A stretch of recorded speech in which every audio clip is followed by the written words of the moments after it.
I think that data is going to be more and more important because it helps us make smarter decisions. It's also going to be challenged by greater demands for privacy and data management. So the balance between privacy and security and the personalization and the insights from data are going to be at odds.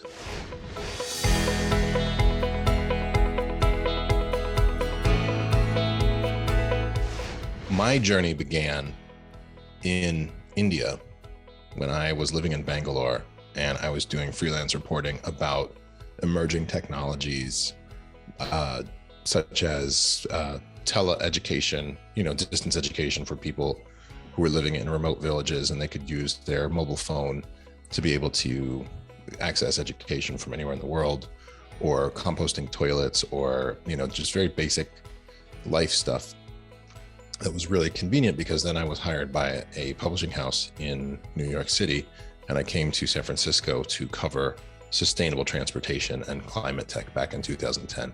So I was learning everything there was to know about replacement biofuels, high-speed rail, electrified vehicles, walkable communities, and very interesting topics at the time.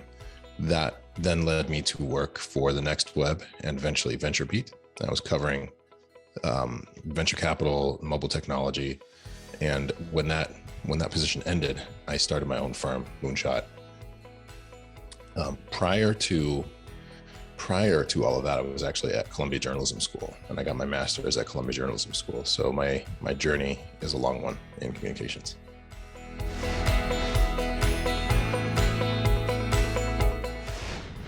My most crucial experience with data actually was when I was a student at Columbia Journalism School, and I took a course called Graphics in the Newsroom. And despite the name, it was actually very much about data, how to tell a story in a principled manner, how to really have integrity of data so that you tell a really powerful story. And then the visuals will back up what the data says, because you're using clean data. You're not introducing errors or introducing bias into the data. And so that has been a really critical pillar of my communication style and my approach for my clients ever since. And that was in 2009. So when using data in storytelling, it's really important for establishing thought leadership for clients, because either they have data on their own platform and they can interpret it, analyze it, and share it with the world, or they can have a strong point of view about other data sources, either government publications, analyst reports, consulting group reports. And having that, it's really unassailable, because you are saying, not only is this what I think, but this is what the state of the market is, and this is why you should pay attention. So I'm very much a proponent of people using data to tell their story, because it makes them seem much bigger, and it gives a lot more significance and a lot more weight to a point that someone is trying to make when they have strong data to back it up.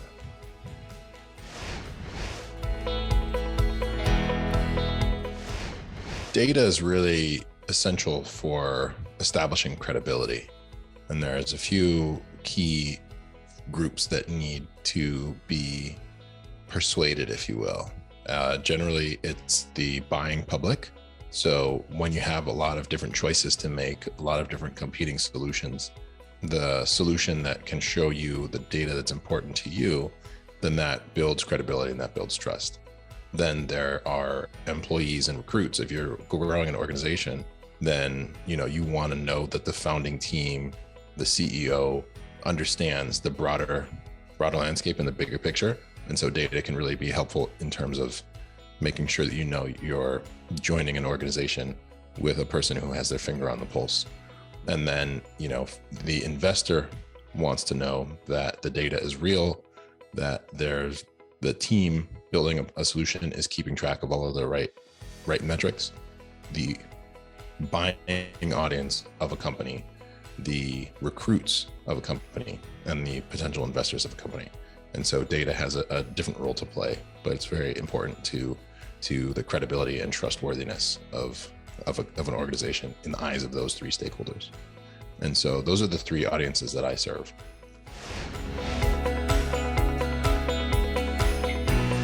Myself personally, I look at how many times a specific keyword or phrase that we've introduced into a narrative appears in a finished story. That's how I can tell the quality of our messaging exercise, because if a reporter repeats something that we have kind of germinated, then they're really paying attention, and that's going to start to grow over time and become the narrative for the industry. So that's my most important metric. But then obviously, the number of times that a company or a prospect, the number of times that a client is mentioned is obviously very important. The number of social engagements, comments, those types of things really speak to the quality of a story. So those are some of the metrics that I look at. I'm using Propel right now. Then there are a few others. I was contacted recently by, I have to check my LinkedIn. It looked workable. I feel bad, honestly, for journalists, because now there are so many of these tools coming out, and getting quality pitches is good, but that just means that there's a lot of companies helping a lot of PR people pitch faster and more effectively. And that's good. And it's also, there's just that much volume. So I'm using Propel. I know the founder. When I was at VentureBeat, he pitched me a story and I wrote it. It was called the Robot App Store. So, and then another colleague of mine invested in the company. So I'm using that at the moment, and it's working out. I also used Muckrack in the past. And when I was in-house, I think we're going to use Trendkite. We did, or we're going to use Trendkite. So those are, quite expensive.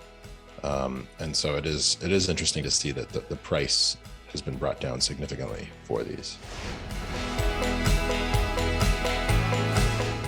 I really like data storytelling a lot, because there's so much noise and there's so much distraction out there.